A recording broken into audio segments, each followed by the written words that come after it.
شیعہ حضرات ہی کی ایک نہایت معتبر کتاب ناسخ التواریخ، اس میں عروہ بن مسعود سے روایت ہے، وہ کہتے ہیں کہ ایک شخص نے سیدنا امام باقر علیہ السلام ان سے پوچھا کہ تلوار کے دستے پر زیور چاندی وغیرہ کا چڑھانا جائز ہے یا نہیں؟ آپ نے فرمایا ہاں جائز ہے۔ اس نے پوچھا اس کی دلیل اور سند کیا ہے؟ آپ نے فرمایا حضرت ابو بکر صدیق نے چڑھائی ہوئی تھی اس لیے جائز۔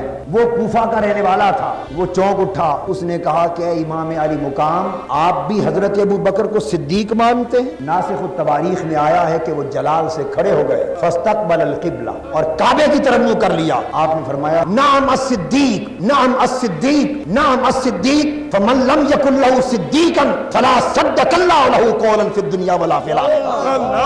ہاں حضرت ابو بکر صدیق ہیں، صدیق ہیں، صدیق ہیں۔ جو شخص انہیں صدیق نہ مانے اللہ قیامت میں بھی اور دنیا میں بھی اس شخص کو جھوٹا کر دے۔ یہ امام باقر علیہ السلام کا عقیدہ ہے۔